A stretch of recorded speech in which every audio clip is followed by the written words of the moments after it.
आणि यानंतर कोल्हापूरमधून एक भावुक करणारी बातमी।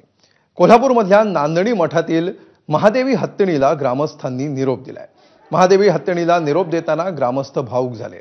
नांदणी मठातील महादेवी हत्तीण आता वनतारामध्ये जाणार आहे।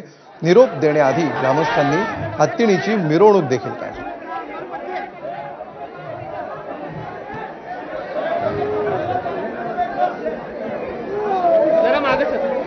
विजय केसरकर सध्या आपल्या सोबत आहेत।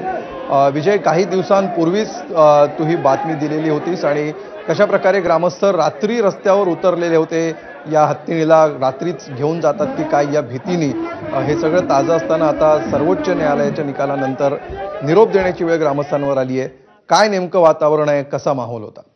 अमोल, अगदी बरोबर आहे, कारण उच्च न्यायालयाने ज्या पद्धतीने निर्देश दिले त्याच्यानंतर नांदणी मठाचे सगळे नांदणीचे ग्रामस्थ आहेत ते सर्वोच्च न्यायालयामध्ये गेले आणि सर्वोच्च न्यायालयामध्ये आज या ठिकाणी सुनावणी होती। मात्र सर्वोच्च न्यायालयाने ही याचिका आहे ती फेटाळली आणि याच मठामध्ये जर आपण बघितलं तर स्वामींनी जी हत्तीणी आहे, महादेवी हत्तीणी आहे, तिचे पूजन केलं आणि त्याच्यानंतर या हत्तीणीला तो निरोप दिलेला आहे। जवळपास 2019 पासून हे सगळं प्रकरण आहे ते सुरू होतं। पेटामार्फत या ठिकाणी याचिका दाखल करण्यात आली। त्याच्यानंतर या ठिकाणी लोक आले, त्यांनी मठामध्ये हत्तीची पाहणी केली, हत्तीची निगा कशी राखली जाते ते पाहणी केली, त्याचा अहवाल आहे तो दिला। त्याच्यानंतर ही उच्च न्यायालयामध्ये याचिका आहे ती सुरू झाली।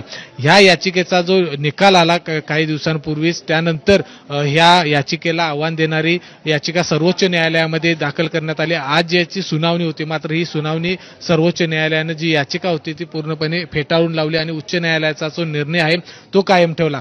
आता या सगळ्यानंतर आपण जर बघितलं तर जैन समाजामध्ये हत्तीला खूप महत्व आहे, कारण प्रत्येक धार्मिक सणामध्ये हत्तीचा या ठिकाणी वापर केला जातो, हत्तीचं पूजन आहे ते केलं जातं आणि म्हणूनच जड अंतकरणानं इथल्या सगळ्या नांदणीच्या ग्रामस्थांनी हत्तीला निरोप दिलेला आहे।